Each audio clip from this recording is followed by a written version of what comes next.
a foot or an inch, yeah, I fight for you all. It's the truth and I'm in, yeah, I fight for referee.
Welcome to Sunday Sessions, Volume 2, Black History Moment, featuring Bobo Brazil. Born Houston Harris in Little Rock, Arkansas, July 10, 1924, Bobo Brazil is credited with breaking racial barriers of segregation in professional wrestling. He is known as one of the first and most recognized successful Black professional wrestlers of his time. Standing in at 6'6" and weighing in at 270 pounds, Bobo was a promoter's dream. Trained by professional wrestler Joe Savoldi, Bobo would become a colossal success wrestling in the Detroit area where he entered a bloody rivalry with the original Sheik. Bobo's talent and feuds quickly helped him become a household name, but during the era where Bobo was ascending, it was challenging for African American fans to even see his matches as they were forced to sit in areas that they weren't always able to even see the ring. Bobo Brazil himself was banned from going to certain restaurants, hotels, and even wrestling in certain territories due to the color of his skin. Bobo Brazil is actually the very first African American champion because in 1961, he won the NWA Heavyweight Championship from Nature Boy Buddy Rogers. However, Brazil refused to accept the title because Rogers was injured and could not perform at a high level, and Brazil wanted him to wrestle and beat him cleanly. The injury ended up being part of a storyline, and the NWA never recognized the title change, which would then get swept under the rug. We thank Bobo Brazil for all of his contributions to professional wrestling.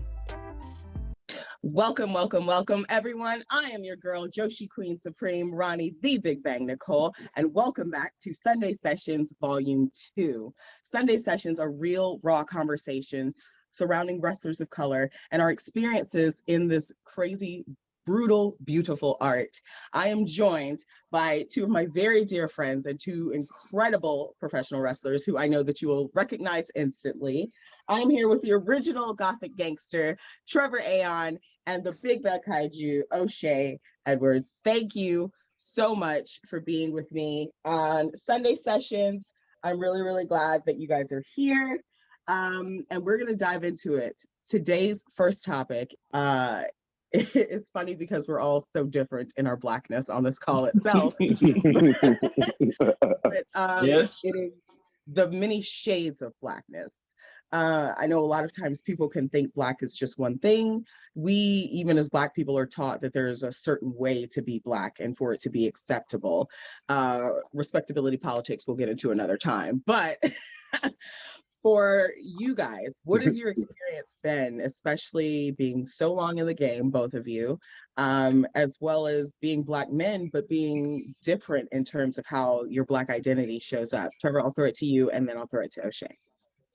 It's kind of crazy. Like when I first got started, and you can tell, like if you watch my promos from like 2014 to now, you can tell that like I was encouraged to not talk a certain way, not like carry myself a certain way, because then you'll be booked this way, or they'll expect you to do this, or they won't book you at all because they'll think you're this or you're that. And even though like I knew when the mask fell off and I was like, okay, I can't do this thing where I fucking like have to try to talk super proper and all this other shit. Like even when the mask fell off, I was like, well, you know what? Whatever consequences it comes with. Because there's just so much shit about myself that I could not show. And a lot of people have the wrong idea about me because of it. And then all of a sudden they're like, who the fuck is that? I'm like, yeah. That's what happens when you get mad because you can't be yourself. You start saying whatever. But early on, I was encouraged to just what's the right way? Like you like don't show that you're like too ghetto and don't say this, don't say yourself. That. Yeah, and I was just like, look, at around 2015 when I was like going through a character transition, kind of becoming like the me now, I was just like, I can't keep this up. Like I can't do. There's only so much of this. Oh, you got to hide these parts of yourself so you don't get booked like a stereotype or whatever. There are things about me that are stereotypical. Like I don't and I don't like necessarily run from that either. It doesn't bother me. Like I don't give a fuck.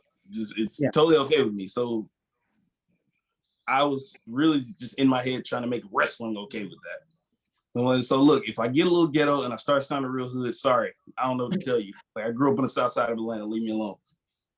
Right. Like, and here we are. Because now I can't turn it off because I couldn't go back to like, I can't go back to that. So no. Yeah. O'Shea, what about you?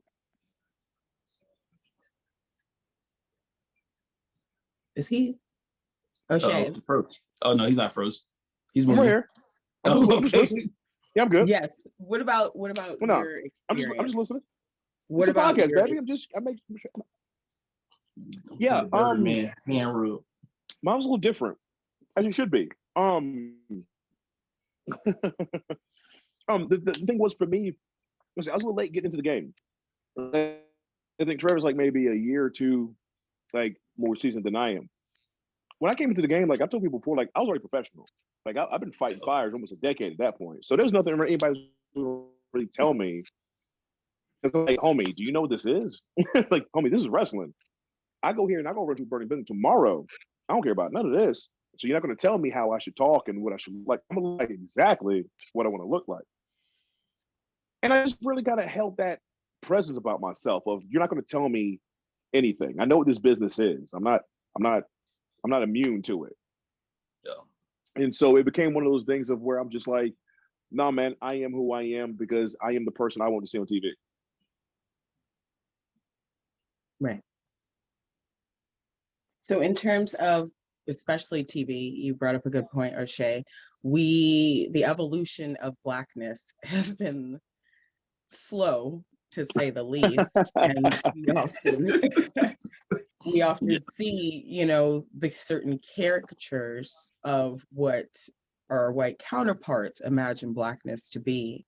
So especially you guys being in different demographics, or geographic areas in the country, have y'all experienced that? I know definitely down here in the South, there's a certain caricature they like their Black to show up as. But you know what's real funny about that? Like, here we go. They like that caricature if it's not coming from a Black person. But so let a little white dude say a whole bunch of AAVE and be super like let him talk like me now, and it's totally cool. But if I do that, they're like, oh, you're not as professional as him. You don't sound as well spoken as that guy. And I'm like, I'm just talking how I talk. So why is it okay if this dude do it? He like a little skinny white dude from the suburbs who has not been in the environment where you would end up talking like that. But I do it, and it's a problem. I think that kind of stuff is where I started to get mad. I was just like, you know what? I'm gonna just talk how I talk. Fuck y'all. What were you gonna say, O'Shea? And depending on where you go, like it gets even deeper than that. Some people like their Black characters exactly that. Just, hey boy, shut up and wrestle. Like yep. I live in Maryland now. I still a few places where I see it. I'm just like, yo, hold on. Excuse me? It's just like, and they're just happy because they got over it. I'm like, but homie, look at what you're doing. You know, to each his own. I can't really be too mad at it because my man's just trying to get on and he's trying to do what he's got to do. And if the circumstances were different and the situations were different, there are little things that we are willing to sacrifice for ourselves, like to make it in this business. So I can't really hate on him too much. But still, I'm just like, like, why would you do that? You know, like that's always like low key's always like bothered me. Like, at what point do you become self-aware and you see what you're doing? Right. So have you guys, especially now in 2022, we're not post-COVID, but we are kind of transitioning into a time where we learn how to live with COVID-19. And so things are opening back up. Last year was very explosive for the independent scene. Even if there weren't throes of wrestlers still active, the community was still very active. So when you have these newer wrestlers coming onto the scene who are Black, who don't necessarily have the same measure of categorization that we came up with, when we started in the early 2010s versus starting later, what do you guys see now in the wrestling community and climate, how the different shades of Blackness are being perceived and uplifted? It's a lot better. It's a lot better now than when I started. And granted, like my first year being around the business was like 2010, and 2010 it wasn't necessarily at the Wild Wild West, but it was close enough. So people were still kind of weird about, oh, you're a Black guy, but you got like a dark character. No, don't do that. Oh, you're a Black guy, but you're doing like a rich guy character. Don't do that.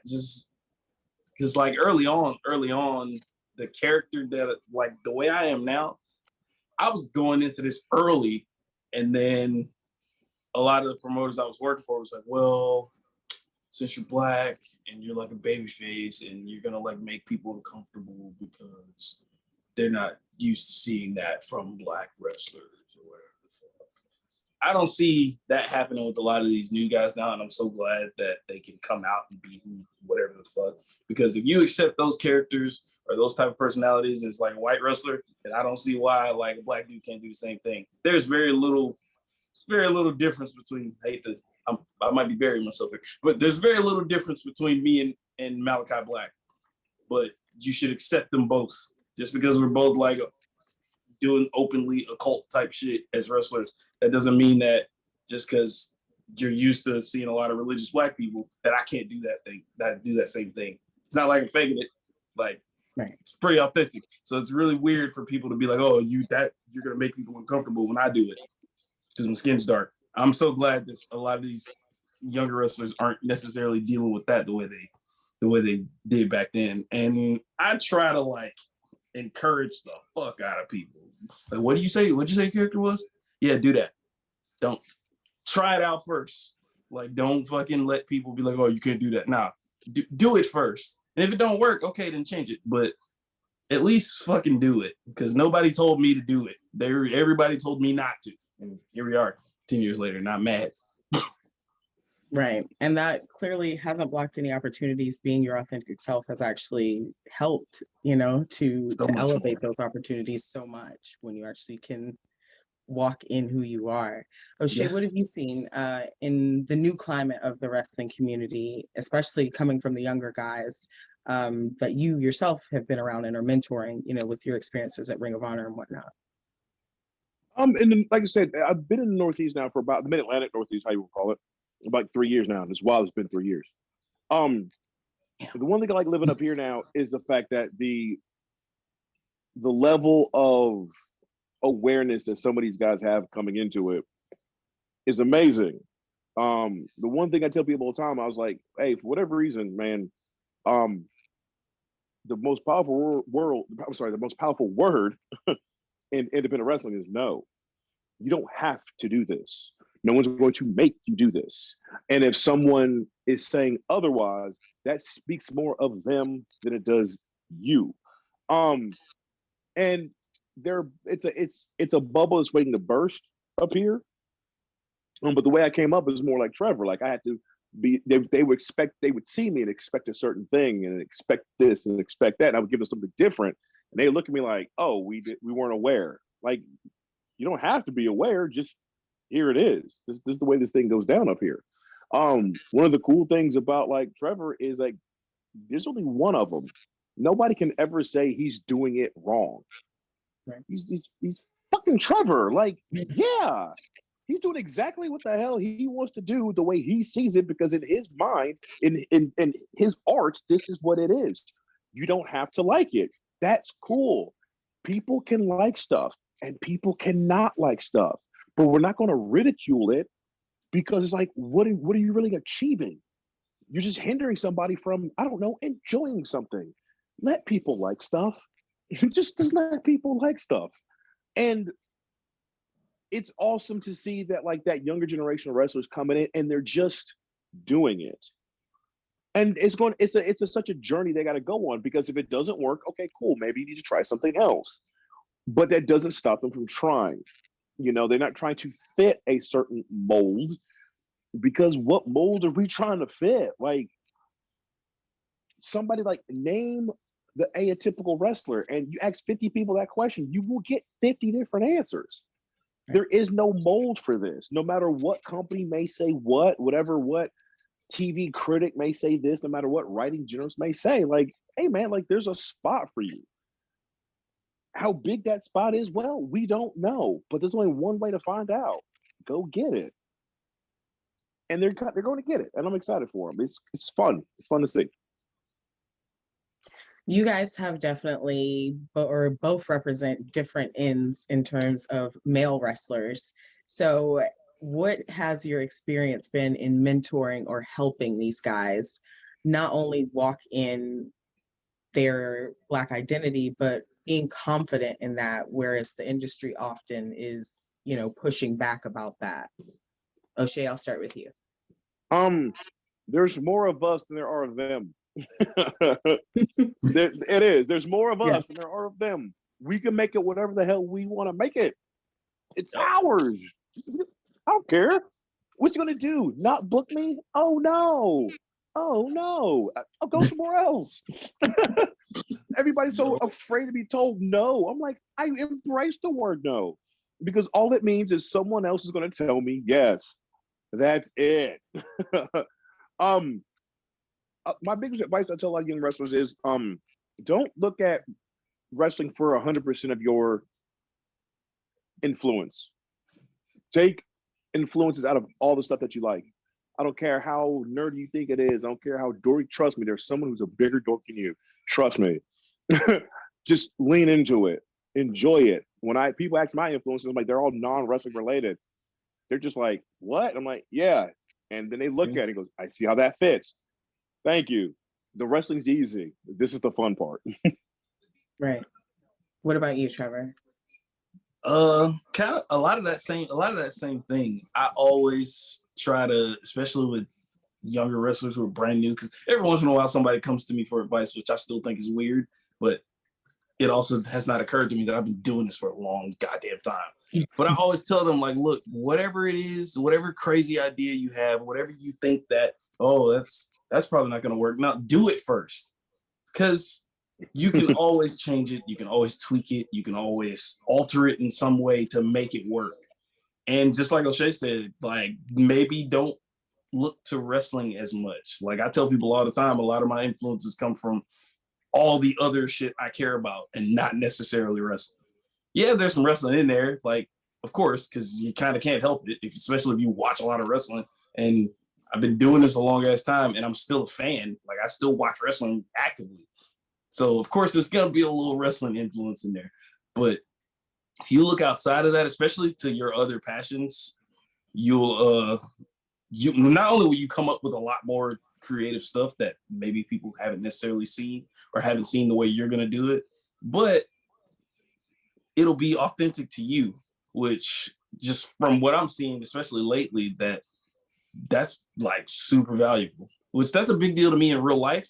I didn't know it was important to people in wrestling aside from myself until I started just being myself for real, and people started to like it. So I tell especially younger wrestlers, like, man, look, if your thing is Spider-Man and you obsessed with Spider-Man and you go and show these wrestling people that you can somehow kind of put that into your thing, then the fans that are also obsessed with that are going to be like, oh, I love that guy because he's the Spider-Man guy. And then they'll get to know you and they'll get used to what you do. And then y'all will bond over that. Even if y'all don't like talk to each other, whatever, but y'all will bond in that way. And it'll make this job so much easier and a lot more fun, because having to be somebody that you, or be something that you're really not. Yeah, wrestlers can do it. We've done it. Everybody, it's happened over the years. But if you ain't got to do that, I 100% encourage you to not go that way. Do what the fuck you want. Do what you are, and you'll be perfectly fine. And you're gonna add a little shit to it along the way. I'm still adding shit. I'm thinking about adding shit right now. So leaning into that, how much does your Black identity play into your gimmick and the things you're thinking about leaning into now? Oh man, it wasn't as big a deal at first as it is now, because the gloves came off. So now it's like a big deal, because the way, like I was saying, like about other occult or like dark kind of characters like mine, the way I do it, it's gonna have some heavy blackness in it now. As before, I would try to hide that shit. Now I can be a whole ass demon and still be kind of hood, because I can't help it anyway. So it's gonna be there. But before, I did a really, really, really good job of hiding it so early on. And now it's like, it's so much part of it that you can't have it without it. So you can't be like, oh yeah, that's like the demon guy, but you can't have that's the demon guy without, oh, he's a black demon guy. It's undeniable now at this point. Like if you try to, like the early on where you would get like, oh, you're not really black, or you're less black than these people, you couldn't do that to me now. If you did it now, you're just an idiot. O'Shea, what about you? How much of your gimmick is influenced as well? Outside of STP, because that would be really easy. It's so easy. Like, have you seen the Grimmerman?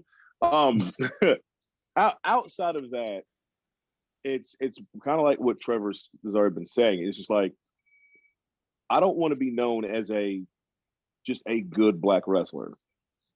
I want to be known as I am a very good fucking professional wrestler. I just so happen to be black. I used to tell people before, like, I love being black. I'm proud of being black. I do not identify as the black guy. It's like, no. You're going to call me like you call everybody else. I am a professional wrestler. It just so happens to be black.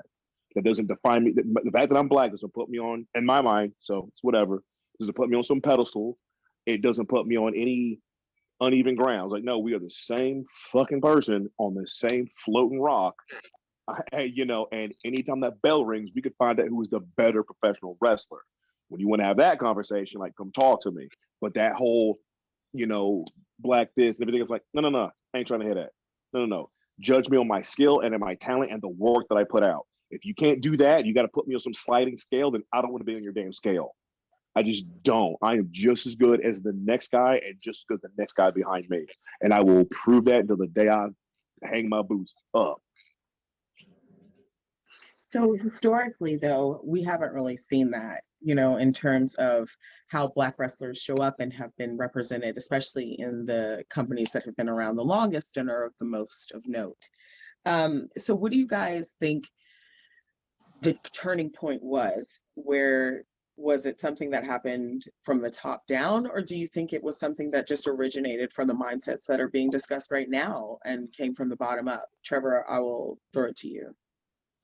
Maybe it's definitely probably came from the bottom up. I doubt that like the top was, they probably weren't even really thinking about that until they realized that there was like a groundswell happening that they couldn't ignore. Like especially with certain performers, like you can be like, oh well, maybe this guy won't draw because he's black, and maybe our fans don't want to see a black guy at the top, but the crowd reaction isn't saying that. The merch sales isn't saying that. The people that come to me to talk to me about black talent has increased like tenfold since even like I got started. Like I hear about people now from folks who I know don't really watch wrestling like that, but they love the fuck out of New Day.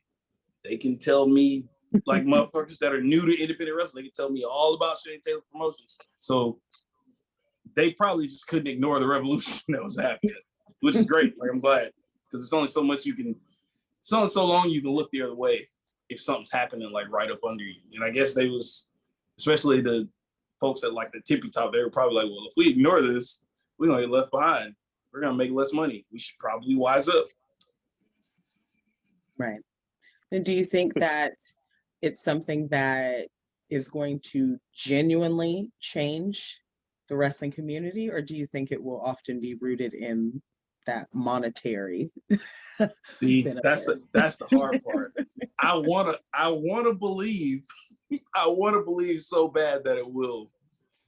It's probably always gonna come back down to the money and who they can make money off of. But at the same time, if we can at least force them to acknowledge, like, oh yeah, we can really make money off these guys. Like this, people do want to see this. People do want this. At the very least, that's still a win. And then we can keep beating them over the head until we change their mindsets. And then the people whose mindsets don't get changed, they're getting pushed out anyway. So it doesn't at a certain point, it won't even matter. But I want it to change things for the better. But it's probably always going to come back down to money. Maybe that's just because I'm pessimistic. I'm not sure. No, I think there is a bit of, truth and reality in how people value money. It is what it is. Yeah. O'Shea, what about you? What do you think? It's when I sit back and think about it, well, yeah, I think it's going to have to start on this grassroots level, this independent level. It has to start here, because if you think the people up top are going to do it for us, brother, that ain't gonna happen. You can't ask. What is it? I'm gonna butcher the saying, but hang on. It's like you can't ask for a measure of peace from the guy who's still kicking your ass. Like, hey man, let's ask for peace. He has to stop. Guess what? The one thing when people have power, guess what? The one thing they're not going to do. They're not going to give it up. They got it. Why would they give it up? Right. It's making them all this money. Look what we're doing. We can make people into cartoon characters if we want to, and then they'll buy it. Why would we give that up? It starts with us, and then we have to start putting ourselves in those type of positions. One of the biggest reasons why, like, I can barely stand to watch what's on TV now is because there ain't no black folks in the writing room, and it shows. It shows. You see half the characters on TV. It's just like, man, who wrote that? That's garbage. Like, who do we know who talks like that? Like, what is this? And this isn't so much about a race thing, just in general. Like, yo, who's writing this? This is horrible. But it has to come on as us as a people to be like, yo, man, we can do better than this. It's the reason why I love Fight Club so much. It's like, no, man, we're better than this, and we're going to give you better because that's what you deserve. We're better. I'm not some stereotype. I'm not just some tired trope you roll out here every February for 28 days. Like, hey, don't forget, we love black people too. Man, get out of here, man. Man, get out of here, man. Like, I'm not 8. I'm not 8, but I'm still a fan. And it's almost like I hate myself sometimes. I'm like, God damn it, I'm back. All right. See how shitty this is gonna be, it's whatever. And I'm getting tired of being right. Like, God, this was really shitty. Damn. But we have to start we have to be the producers, we have to be the editors, we have to be the writers, the directors. And unfortunately, yeah, we're gonna have to be the financial backers, but it's the word. Like, stop cutting corners. Like, you want to run a show? Like, stop cutting corners. Stop thinking your girlfriend's brother's best friend is going to do sound for you. He's not. He's going to, you know what I'm saying? Like, yo, you can't be treated like a big deal if you don't act like a big deal. You just can't. Nobody's going to invest money in something that's half right. They're just not going to do it. But it's on us, and we always feel as if, like, somebody has to give us money. No, man, sometimes we just gotta get on our grinds and we gotta go get it. We gotta make deals. We gotta start writing contracts. Like people want to run a business until it's time to run a business. Right. You gotta take some lumps, you gotta take some losses. This is a part of the game. But you don't have to win them all. You just gotta win one. Aaron Rodgers has been trying to get back to the Super Bowl, but you know what? My man's been there and he won. You just need one. You just need one. That's it. So you got one dub. I don't know what that means, but I assume it falls in line with what you just said. Yes, it does. I was a marching band. Football is what happened before and after we performed. Before and after, yeah, I got you. I got you. I'll put it like this. I'll put it in marching band's terms. If I'm at Battle of the Bands and I know that Florida A&M runs this ship, homie, I ain't got to beat Florida A&M every single time. Homie, that's got to be the once. Oh yeah, just the one. Just the one. I've got to beat you once. There you go. Okay, we're back. O'Shea, big shout out to you in communication because some people will not do that. I really appreciate that. You got to find that common ground. You find that common ground, we're good. Yes, for sure. So I think of what you're talking about, O'Shea, in sense is like, we need a network. We need to do essentially what the Black Panthers did back in the day and just kind of come together and start doing for our own. Because as you mentioned, there don't seem to be a lot of resources or interest in doing that outside of February or June, depending on where you fall, you know?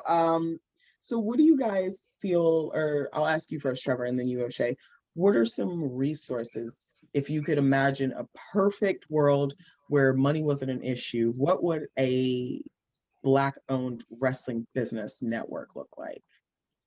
Oh my God. Oh, what would that look like? You know what? Like a better, how do I explain this so it makes sense?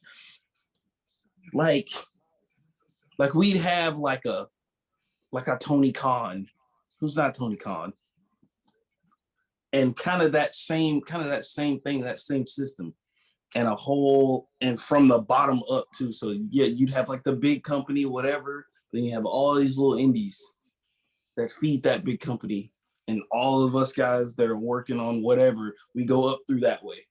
And it's almost like when I was in elementary school, you went to this school, and then they pushed you to go to this certain middle school, and then they pushed you to go to this certain high school, and they pushed you to go to this certain college. It would kind of be like that. And then when you go up to the top, you all end up in that one big giant place where we've all kind of been working together the whole time, but like you're kind of prepared when you get there because, hey, the guys at the top say you go here, you wrestle here, you train with this guy. Then you get better, you move on, you go here. Then you get better, you move on, you go here, and then you end up on TV. But we would have like all of that. Like, I don't know, I ain't had like regular TV in so long, so I don't know like what the channels look like anymore. Yeah. The BT still a thing, right? BT still a thing? We still got that? I guess. I ain't had like regular cable in so long, I couldn't tell you. But if we don't have that, we would have something like that. Or like the way like, I think there was I think it was like 15, there was a network called like One or something that was like a majority of like Black shows and stuff. A lot of the stuff that was on UPN. That probably shows my age, but no, me too. Because me too. Like I used to watch UPN for hours, and there was another channel after that because because UPN like kind of died, and all the shows from UPN went to that other channel. And then was that TV1? Was that TV1? TV1, I think. Yeah. TV1. So I don't know if stuff like that. I don't know if that stuff still exists because we all got streaming services now, and I'm not paying for cable because that's ridiculous. So I'm not gonna pay for cable right now to find out. But maybe we have streaming service. Maybe that company has a streaming service. Maybe that company's on Hulu or Netflix or something, so that it can all be seen, and we're all working through that system to get up to that point. Because everybody has that, but us. Like I wish we had a Young Lions system here. Jesus, do I wish we had a Young Lions system here. You know what I'm talking. I know you know what I'm talking about. I wish we had that here. Oh my God. Can you imagine? Oh my God. Yes. Yeah. Yeah. So then you take that and you're like, oh, we got one for Black wrestlers specifically. So that like older people who've been around or folks like me or O'Shea or you can tell them like, hey, this is what you're dealing with.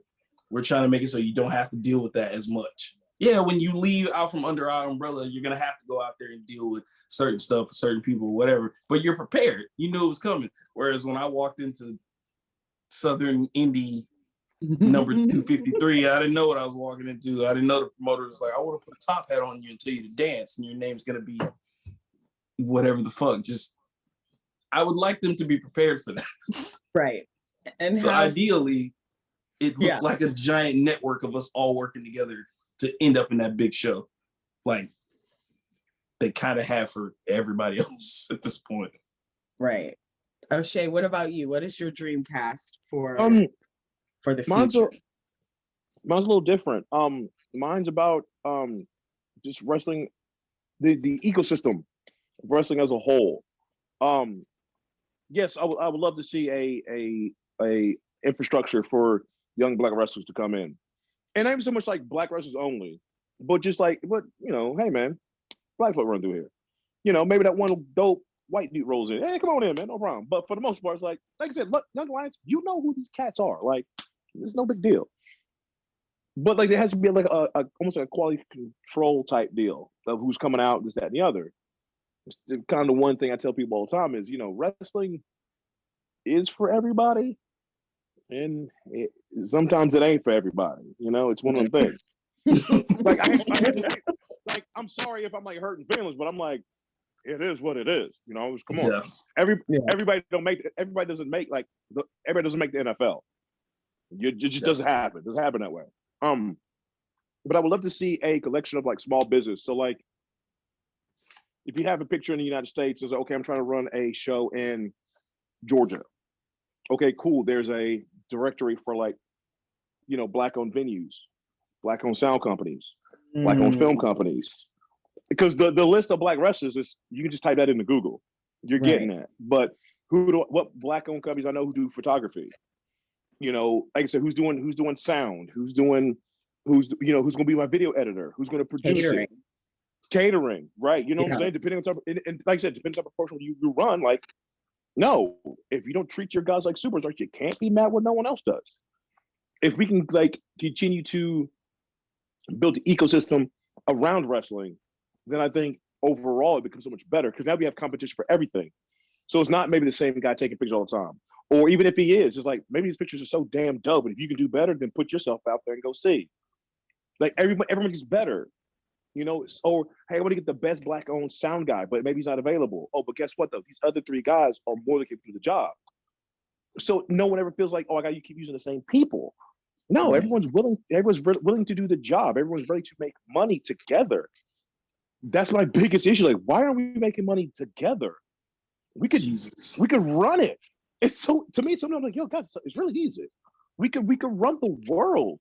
But sometimes we get caught up in competing with each other where I'm like, guys, there's more of us than there are of them. Like, understand. Like, open your eyes and see what's in front of us here. We can tear it down. Like, Jonathan Gresham right now is destroying it with Terminus. Yeah. Chain to the Promotions has been on everyone's lips for the past, seems like, year and some change. Look at Brian Keith. Look at Mysterious Q. Like, you can't tell me they're stars. We're making them ourselves. Not because some dude who has no clue what it means to be Black is holding a pencil. No, we make our own stars. But as fans, because Trevor said, like, I'm still a fan, we have to put our money where our mouth is. We have to support these guys. You can't sit there and go, oh man, I really wish there's more Black wrestlers. Or are you going to that Black wrestling show? Nah, I ain't gonna do that. I'll just watch. I'll watch it on Twitter. Dude, what was the point? Just say that you're not and just go about your way. Your virtue signaling does nothing for me. There we go. Yeah. It just doesn't. A quote retweet does me squat jack. I can't pay the bills with that. I don't care about your likes. I don't care about your followers. They mean nothing to me because this is gone in a second. But if you're down, if you want to see good professional wrestling that you don't have to just get force fed on TV, homie, just ask. They will tell you where to go. Make your own damn decision and stop waiting for someone else to tell you what they'll like. But as professional wrestlers, I'm gonna tell us like this. Yo, still got to tell me this. Stop waiting for someone's permission to be great. And just go be fucking great. That's it. It's a money quote right there. That's a money quote right there. Brother, because it's true, man. It's true. Yeah. And I definitely believe that the way, especially us coming in, at least for my training, there was that whole be happy with what you get because you're only going to get crumbs narrative. That was definitely, presented. And I never, never really thought that was the case because we all, as Black athletes and athletes of color, have such beautiful, varied stories to tell, and to present that people do get invested in. We see it, when that is allowed to happen in those platforms. But I, for one, love to dreamcast our future because I do believe things like what you're talking about, Trevor and O'Shea, are possible and feasible and within grasp and within our reach. Unfortunately, yet again, our conversation was so rich, we are out of time. Always happens. Of course. I want to thank both of you so much for being here and having such a wonderful conversation. And I want to thank everyone who joined us because this isn't about just talking at people. It's educating and letting people see inside of our experience to grow and understand because they are also a part of the change that we're trying to create in professional wrestling. I want to throw it to Trevor and O'Shea to tell your socials, where they can find you, how people can book you. So Trevor, if you'll go ahead. Oh, yeah. I'm super easy to find because my name is the same on everything. So Facebook, Instagram, Twitter is all at Trevor Aeon. Trevor is spelled TREVERAEON. It's actually Trevor, not Trevor. YouTube, I'm always putting stuff on there. My YouTube is super, super active because I'm always telling stories whether I'm booked or not. YouTube.com/Trevor Aeon official. There's whole years worth of stories happening on that thing. Definitely, you can kill a whole day on my YouTube channel. Booking me super easy. Trevor Aeon at gmail.com because, like I said, my name is the same on everything because it makes it all streamlined for me and it's way less work for the rest of y'all to find. But I think those are all my things because I ain't got no TikTok. I just got TikTok. I haven't done anything, but I can't manage another social. I can barely do what I'm doing right now. So right. I don't know. Twitter, Instagram, Facebook is enough. Also, and YouTube. I want the YouTuber people to know that I call him Trevor Aeon because I'm country. Okay, so it is Trevor Aeon. Okay, but Aeon's not wrong.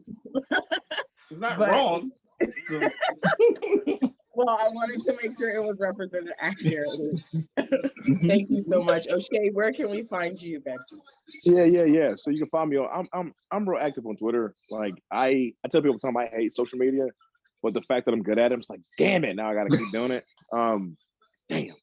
But on Twitter, it's at Big Bad Kaiju, just one straight word. On Instagram, it's Big Bad Kaiju again, but a period after every single one. Booking me is rather easy. It's just book O'Shea all day at gmail.com. Yeah, social wise, that's pretty much about it. You can find me on Facebook, but I tell people time if I don't know you personally or we haven't personally talked and within person, brother, I ain't adding you. Nope. Unless you're talking business. Unless you're talking business. No. Right. That seems to be a mutually shared. Yeah. Sorry. Thank you guys again so much for joining me for Sunday Sessions Volume 2. It has been an honor and a pleasure to talk to you guys, and I'm very, very grateful for both of your unique perspectives and showing everyone how beautiful and wonderful it can be to be Black and to be a professional wrestler at the same time. Again, I am the Joshi Queen Supreme, Roni Big Bang Nicole. Thank you so much for joining us for Sunday Sessions Volume 2. Please make sure you're following IndyWrestling.us as well as my YouTube page, Roni Nicole. I am at Gloralicious on Twitter, and you could find me as Roni Nicole Joshi Queen on Insta. I am no longer accepting Snapchat. I got a little wild, but you guys can find me on TikTok at Acquisition Assassin.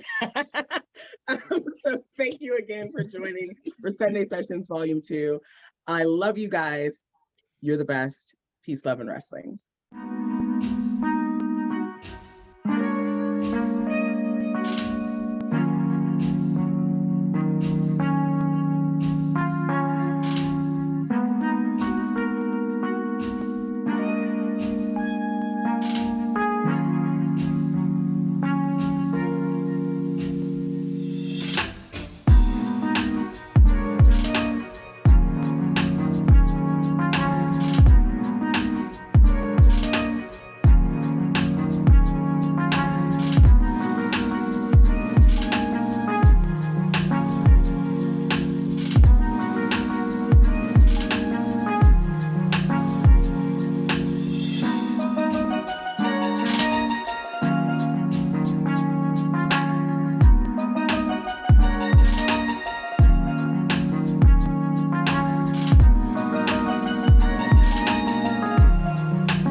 For a foot, for an inch, yeah, I fight for you all. It's the truth and I'm in, yeah, I fight forever.